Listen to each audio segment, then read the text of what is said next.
Isaiah chapter 40, let's begin with verse 28, and we're going to read through 31. Isaiah chapter 40, verse 28 through 31.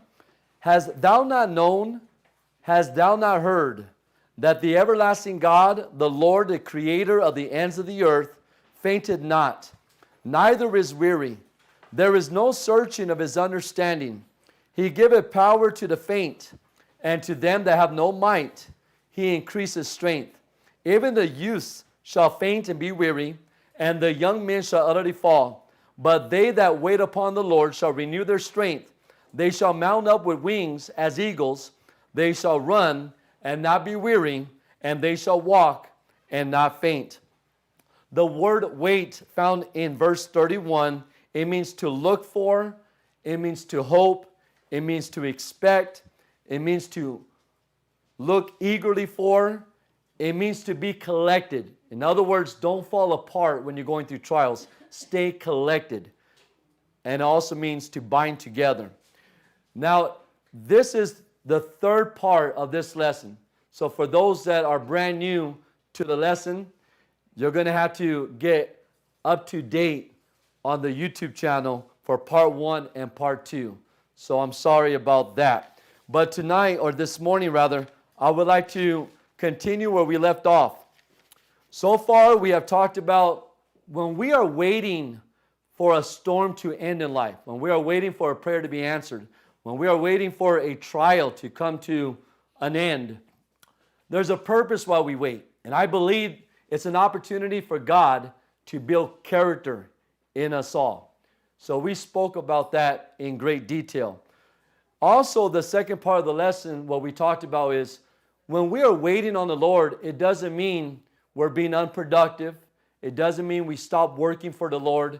It doesn't mean we stop growing in the fruit of the Spirit. We need to continue doing the will of God while we wait upon the Lord. My third point, which we're going to start today, is this. We create more problems when we don't wait on the Lord. When we're not waiting on the Lord and we jump the gun, if you would, we are going to create more problems by not waiting on the Lord. I want to give an example of a man who did not wait on the Lord and it cost him dearly. Let's go to 1 Samuel chapter 13, verse 8 through 14. 1 Samuel chapter 13, verse 8 through 14. 1 Samuel chapter 13, verse 8 through 14. Now Saul was going to take his men into battle, but he was supposed to wait for Samuel to come and give the blessing. But Samuel was not coming at the time that Saul wanted him to get there. Does that sound very familiar with us? When we want things in life, we want situations to change, but God is not coming at the time that we want God to get there. And it caused Saul to become very anxious. And if anxiety is part of the human experience. I was talking to Brother Cruz this morning before we had service about anxiety, how sometimes Christians fail to have compassion for those that are anxious. Anxiety is real. The fact that anxiety is found throughout the Bible, be anxious for nothing. It concludes that God knows that anxiety is a real threat. And for us to dismiss it, for us to minimize it, it's not beneficial for us to have a very unempathetic attitude towards those that suffer anxiety. So anyway, Saul was anxious. He was overtaken with anxiety. And does anxiety, is the word cloud or clout the judgment? Okay, cloud, right? So anxiety clouded his judgment. Be careful. Because anxiety, although it's real and although it's a threat, it can cloud your judgment. And you're going to do things that are contrary to the will of God. You're going to do things that are not pleasing unto the Lord, and you're going to suffer as a result of not waiting on the Lord. So let's go to 1 Samuel chapter 13, verse 8 through 14. And he tarried 7 days according to the set time that Samuel had appointed. But Samuel came not to Gilgal, and the people were scattered from him. And Saul said, Bring hither a burnt offering to me, and peace offerings. And he offered the burnt offering. And it came to pass that as soon as he made an end of offering the burnt offering, behold, Samuel came, and Saul went out to meet him, that he might salute him. Let's stop there and analyze the situation. Saul saw his men scattering. He was afraid. If we don't do something now, all my men are going to scatter. Did he stop trusting in God? How many life situations have you gone through where you start panicking? If something doesn't happen right now, if God doesn't come through right now, it's going to be worse. And when we try to micromanage people's affairs, we try to control people as a result. And so he did not wait for Samuel. And then if you notice, as soon as he ended the burnt offering, who came about? God knows his timing. You know, how many times have you ever, not literal, but figuratively, slapped yourself across your forehead because you thought, if only I would have waited just a little bit longer. And we didn't. All right, so what we're about to read now is now Saul begins to make excuses and justify his decision. I acted this way because, all right, notice in verse 11. And Samuel said, What hast thou done? And Saul said, Because I saw that the people were scattered from me, and that thou camest not within the days appointed, and that the Philistines gathered themselves together at Mishmash, and I know I'm mispronouncing that. Let's move on, verse 12. Therefore I concluded, the Philistines will come down upon me to Gilgal, and I have not made supplication unto the Lord. I forced myself, therefore, and offered a burnt offering. You see all the reasonings he gave? Now, does that sound similar to us? We give so many different reasons why we behave. We give so many different reasons why we went ahead of God's timing and plan. We give so many different reasons why we stepped outside the will of God. He said, I saw the people scattering. And by the way, Samuel, we had an agreement that you will be here at this time. You did not arrive at this time. The Philistines were gathering themselves together against us in a very mighty way. And then he says, so what else was I left to do? I had to force myself to make the burnt offering and get God's blessing upon this battle. Now, all the human reasoning, does it convince God otherwise? No, notice if you would in verse 13. Remember, Samuel is God's spokesperson. And notice what Samuel said, directed by God.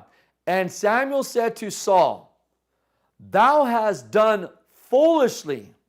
Thou hast not kept the commandment of the Lord thy God, which he commanded thee. For now would the Lord have established thy kingdom upon Israel forever. What do we see in that passage? What's more important? Keeping God's commandments. And although life comes at us in many different ways and different angles, and yes, emotions and those thoughts are a reality that we face every day, don't allow emotions and thoughts to work us up so much where we not honor and obey God's commandments. Verse 14, Samuel continues to tell Saul, but now thy kingdom shall not continue. The Lord has sought him a man after his own heart, and the Lord has commanded him to be captain over his people, because thou hast not kept that which the Lord commanded thee. And Samuel arose and got him up from Gilgal unto Gibeah of Benjamin, and Saul numbered the people that were present with him, about 6,000. We see here that Saul lost his kingship, all because of anxiousness and not waiting on the Lord. Now, I'm going to give you another example. Let's go to Genesis chapter 16. Let's go to Genesis chapter 16.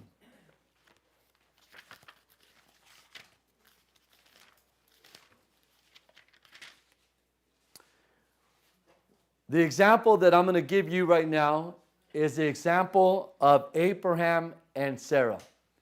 If you recall that Abraham was told by God that you're going to have a child through Sarah.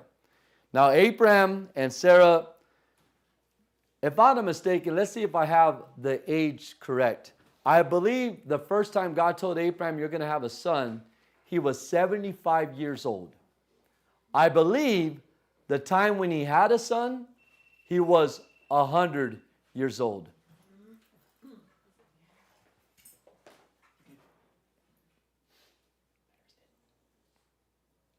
Probably the lesson is fine, but probably the actual message will probably not record. Yeah. Turn it off. The battery's dead. It's supposed to be off. It's okay. It's okay. All right. So how many years is that waiting for God? Do I have to? I know it's early in the morning. I'm not even a math whiz. 25 years. He was 75. You're going to have a son. And that did not come to fruition until he was 100 years old. 25 years waiting. That's a long time to wait, isn't it? Now, what I'm about to say is not putting a fault at Abraham's character.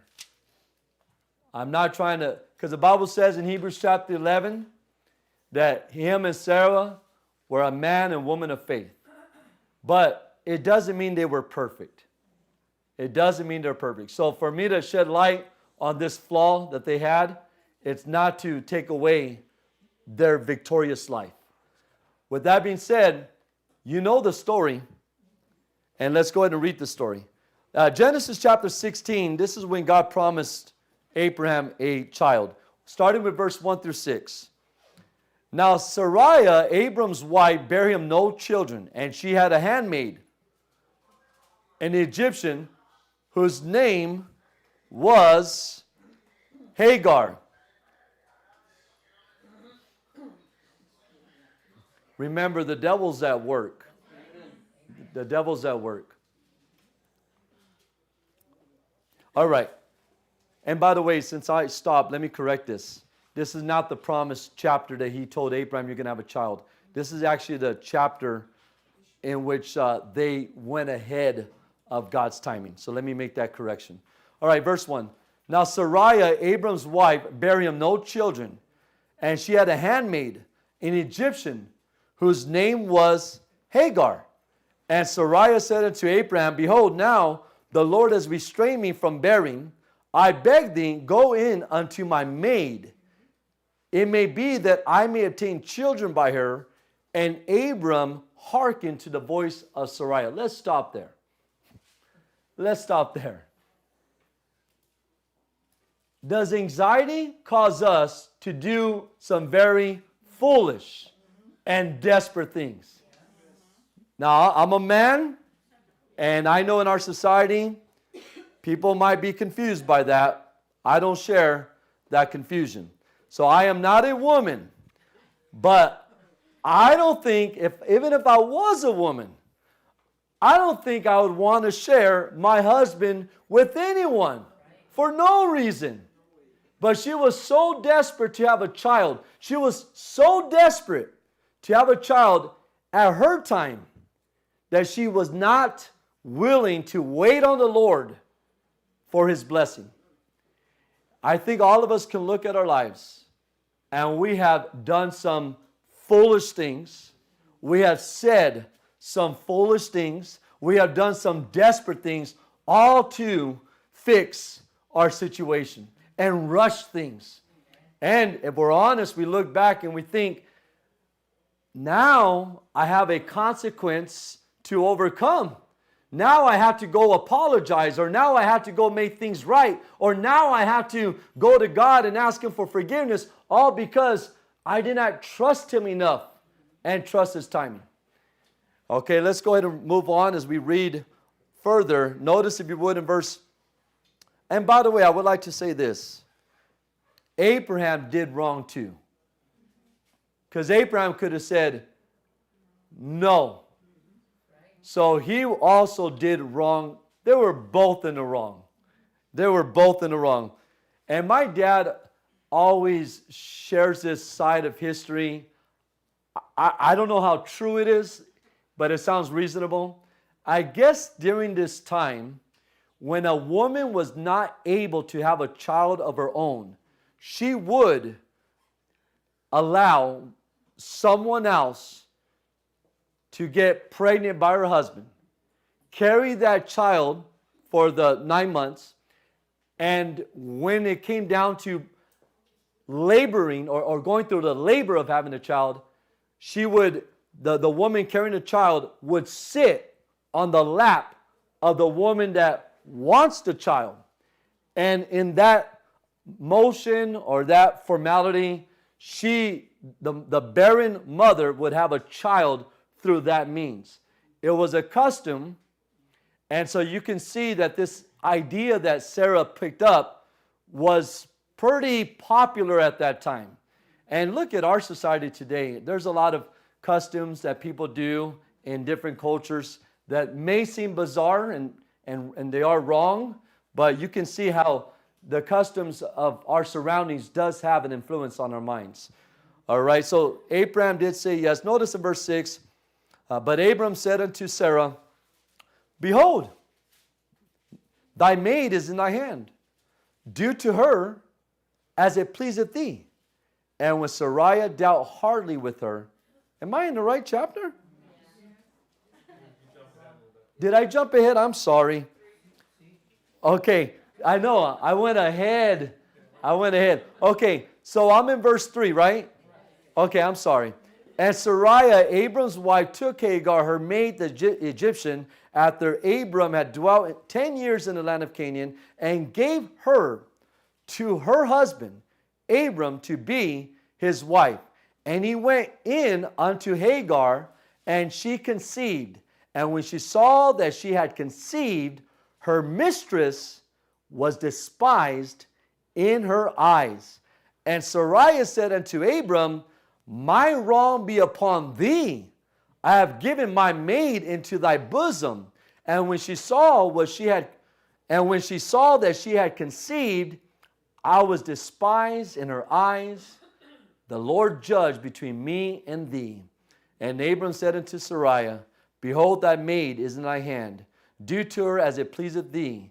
And when Sarai dealt hardly with her, she fled from her face. She had regrets.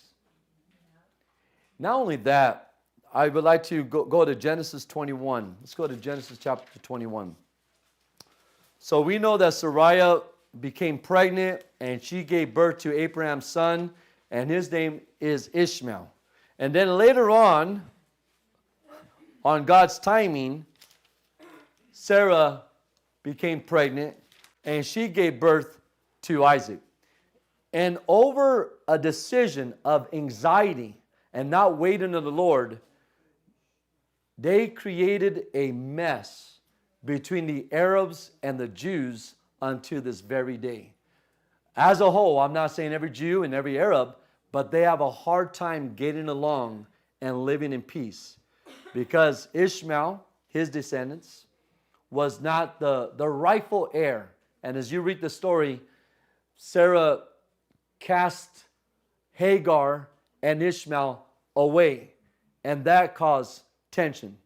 And so Isaac's descendants and Ishmael's descendants, they had this barrier between them, and that barrier still exists until this day because of two parents not waiting on the Lord. Now, I'm not trying to make anyone feel guilty, but I want you to see the seriousness so it can help us in the future. How many of our children and family members are suffering? Maybe a little bit because decisions we made of not waiting on the Lord and not staying collected and waiting on the Lord. Not to make you feel guilty, because thank God there is now no condemnation to them which are in Christ Jesus, but in hopes that it will sober our thinking and cause us to do better. Because I can't go back in my past and undo things. But what I can do in the second half of my life, I can make better decisions that reap better consequences. All right, notice if you would in Genesis chapter 21. Genesis chapter 21, beginning with verse 1 through 11. And the Lord visited Sarah as he had said, and the Lord did unto Sarah as he had spoken. For Sarah conceived and bare Abraham a son in his old age, at the set time of which God has spoken to him. And Abraham called the name of his son that was born unto him, whom Sarah bare to him, Isaac. And Abraham circumcised his son Isaac, being 8 days old, as God had commanded him. And Abraham was 100 years old when his son Isaac was born unto him. And Sarah said, God has made me to laugh, so that all that will hear will laugh with me. And she said, who would have said unto Abraham that Sarah should have given children? For I have borne him a son in his old age. And the child grew and was weaned. And Abraham made a feast, a great feast, the same day that Isaac was weaned. And Sarah saw the son of Hagar, the Egyptian, which she had borne unto Abraham, mocking. Wherefore she said unto Abraham, cast out this bondwoman and her son, for the son of this bondwoman shall not be heir with my son, even with Isaac. And the thing was very grievous in Abraham's sight because of his son. Now, I'm not going to go further because of time, but I want to give you an example that eventually God told Abraham, listen to your wife. Go ahead and cast out Hagar and the son. And on the surface, I know it may sound a little brutal and cruel, but when it comes to the scheme of redemption, the scheme of salvation, Ishmael did not play a role in bringing the Messiah. The focus was on Isaac. And he told Abraham, I know that's your son, Ishmael. I know you love him. I will take care of him. I'm going to make him a great nation. I'll take care of him. Don't worry about that. I will take care of him. But I want you to see, that was hard for Abraham, wasn't it? To lose that physical relationship with his son, all because of parents not waiting on the Lord. Not waiting on the Lord. And so these are just two examples between Saul, King Saul, not waiting on the Lord, and now Abraham and Sarah not waiting on the Lord. All right. Let's talk about the blessing of waiting upon the Lord. Is there a blessing when we wait on the Lord? Let's talk about the blessing of waiting on the Lord. Well, according to what our text of the lesson states in the passages, those that wait on the Lord, God is going to do what to their strength? God is going to renew their strength. Anyone here that is in need of having your strength renewed by God, wait on the Lord. Wait on the Lord. And by the way, just a side note, go back to Isaiah while I talk. Go back to Isaiah chapter 40. We're talking about the blessings of waiting upon the Lord. Go to Isaiah chapter 40. I guess I could go there before I talk because it's hard for me to multitask. Can't walk and chew gum at the same time. But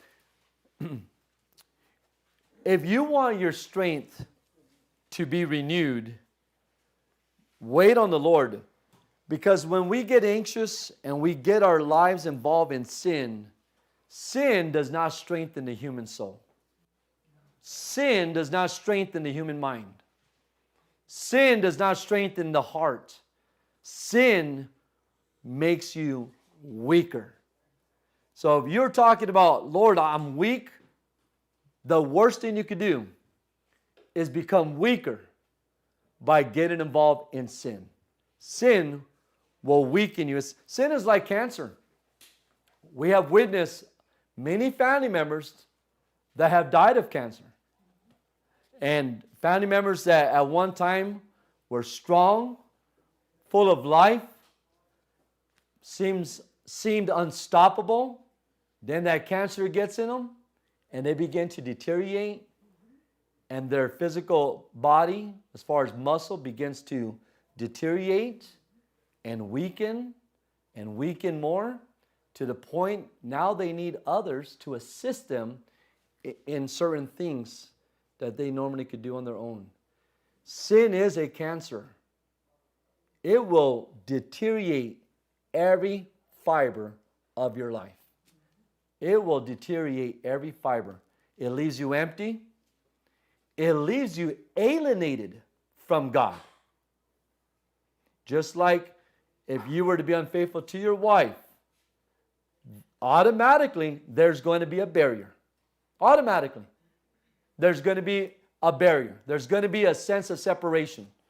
You can be in the same house. You can eat around the same table, but there's going to be alienation. When we sin against God, it does alienate us. It separates us. And it's a horrible feeling, isn't it? Now, we're grateful that through Christ's death, we who were once alienated are now I love that word, reconciled. Reconciled back to the Father. It's a beautiful word, isn't it? And there's only one person that can bring reconciliation. Do we agree? Only one person. Your religious works alone is not going to reconcile you back to your Father. Even you stopping that sin will now reconcile you back to the Father. Because are there people outside the church that do stop drinking? Yes. That do stop smoking? That do stop bad things? And that's great, physically speaking, on this earth. But there's only one person that can bring us back to our Father. And that's Christ Jesus. And that's why we're here. We're here to talk about Jesus. He is the center of the equation of our salvation. He is the one that makes it possible for us to walk with the Holy God. He's the one that makes it possible for us to start brand new today, if we choose to do so. He's the one that makes it possible for us to be victorious over all the trials we go through. Jesus Christ. There's no other name under heaven given among men whereby we must be saved except through the name Jesus Christ. Notice, if you would, in Isaiah chapter 40, let's go ahead and just read verse 31. But we're talking about the blessing of waiting on the Lord. But they that wait upon the Lord shall renew their strength. They shall mount up with wings as eagles. They shall run and not be weary, and they shall walk and not faint. Also go to 1 Peter chapter 5. I know we read these passages on Wednesday night, but it never hurts to read them again. 1 Peter chapter 5, verse 9 through 11. We're talking about the blessing of waiting on the Lord. And although you may feel so weak today, you may feel so weak, like it took every ounce of spiritual strength for you to get in this building. Although you may feel so weak today, believe it or not, God is able to add strength in your life if you wait on Him. 1 Peter chapter 5, and notice what it says in verse 8 through 11. It says, be sober, be vigilant, because your adversary the devil, as a roaring lion, walketh about seeking whom he may devour, whom resist steadfast in the faith, knowing that the same afflictions are accomplished in your brethren that are in the world. But the God of all grace, who has called us unto his eternal glory by Christ Jesus, after that you have suffered a while, make you perfect, establish, strengthen, settle you. Is that a blessing? Now, I'm not by no means where I want to be in life. I don't think any one of us are. And if you do have that mindset, yeah, I'm exactly where I want to be in life, then you become complacent, and that's like one of the worst enemies in a marriage, in any relationship, when you're complacent. And it's so easy to get complacent, by the way. I fight it all the time. We have a routine. We do our routine every day. You know? And if we're not careful, we could get very complacent. But let me just say this.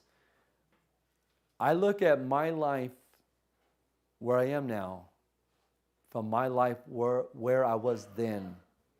And I know you can say this too, so I'm not making it about me.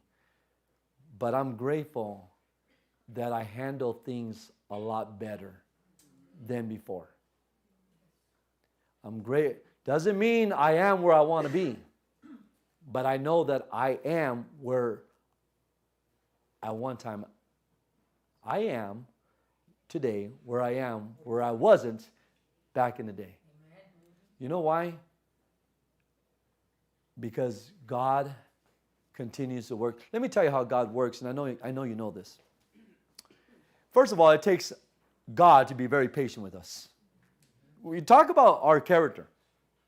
Think about it. It's a mess, isn't it? Yes. And God, I'm not a parent, but how many parents sometimes get frustrated with your kids? Okay, Cruz said yes. All right. And I'm not a parent, so I'm just kind of envisioning perhaps why. Because you probably want your child to behave a way that's going to benefit them. Whether it comes to being responsible, when it comes to being mature, when it comes to fulfilling responsibilities around the house, attitude and outlook in life, the way they treat their elders, so forth. So you want them to behave a certain way. But they have a self-will. In other words, you can't beat that behavior out of them. And your love wouldn't allow that. But you want to get them to behave a certain way.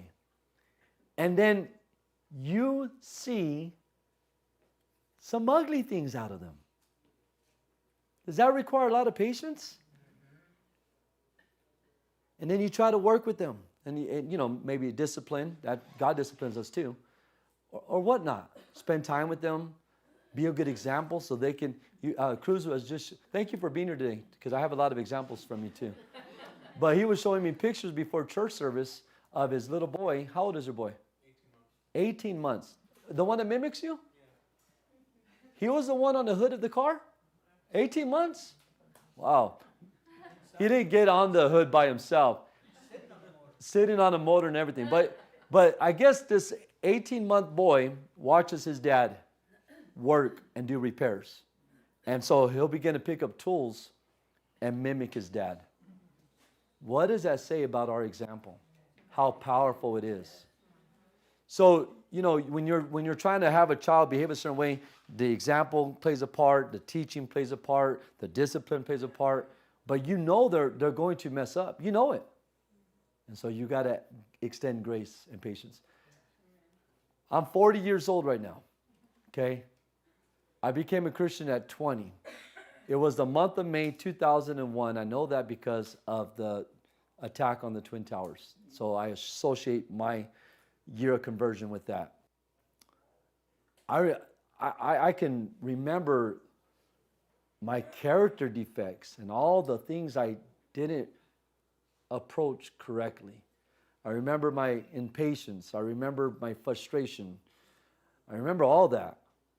And I was thinking, God, why did you stick around? Like, why did you stick around?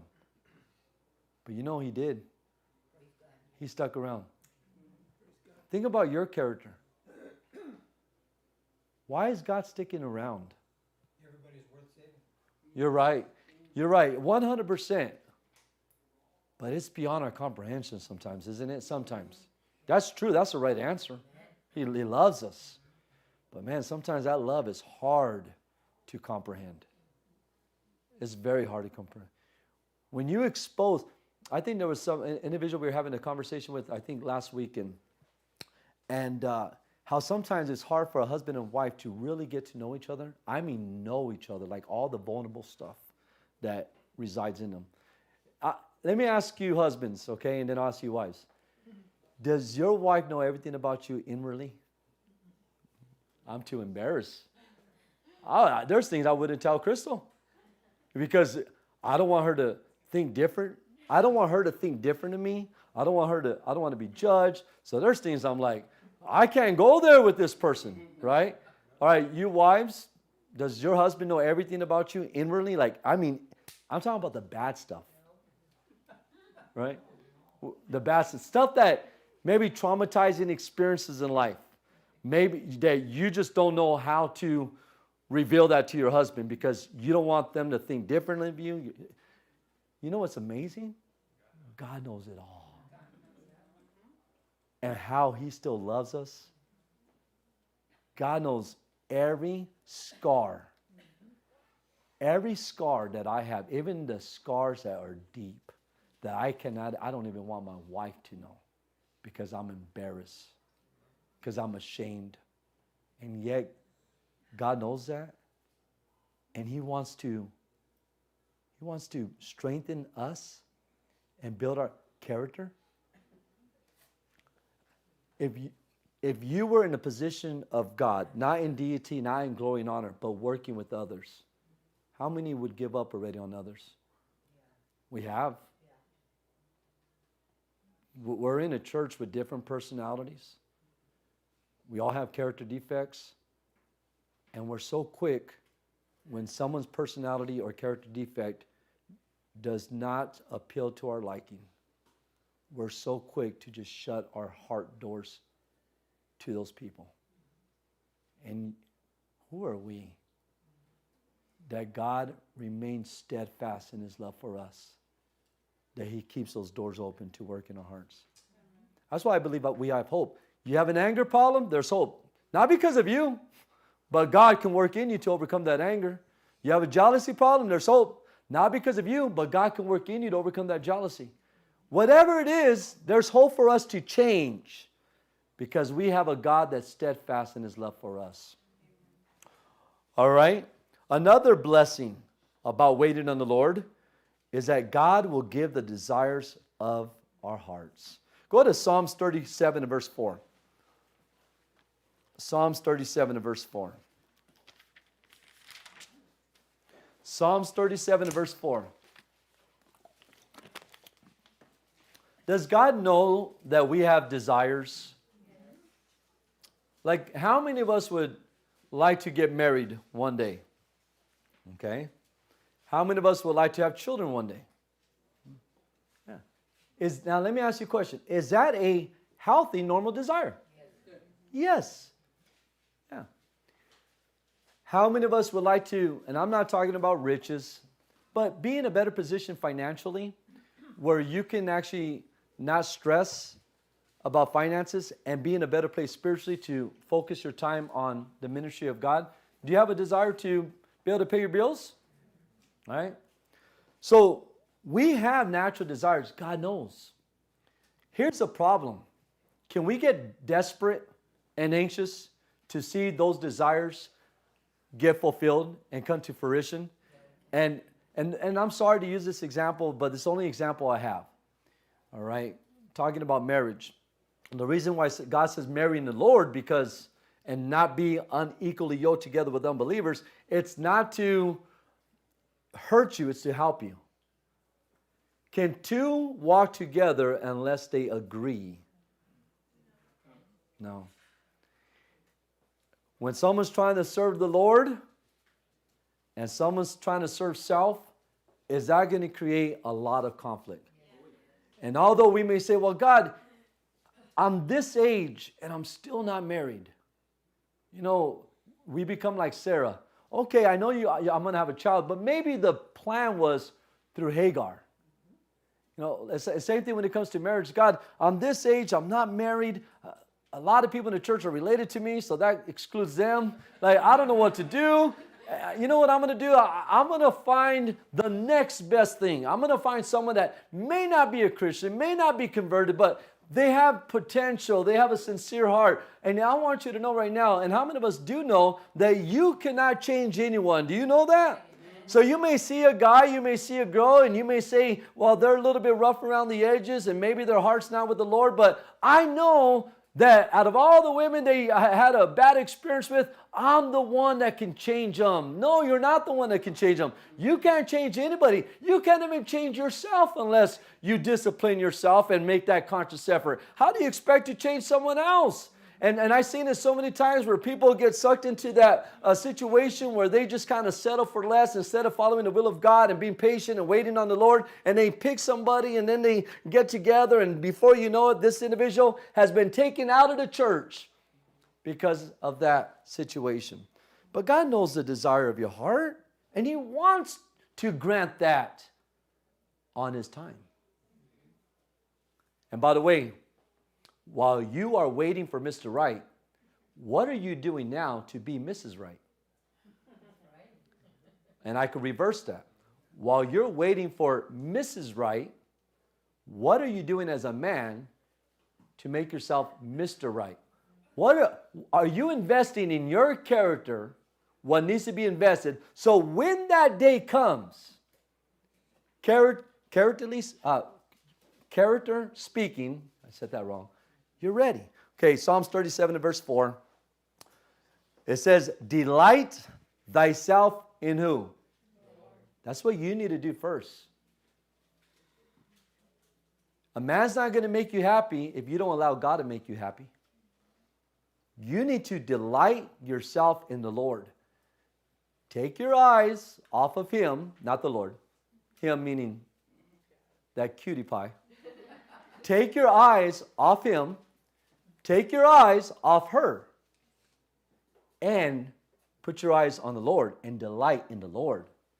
And we want our human needs to be fulfilled, but we don't want to go through the right sequence. Delight yourself in the Lord. And then what did God promise?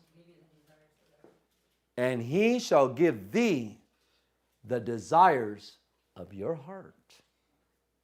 And then Matthew 6:33 will be our last passage. You probably don't even need to go there to know what it says. Jesus said, seek you first a marriage.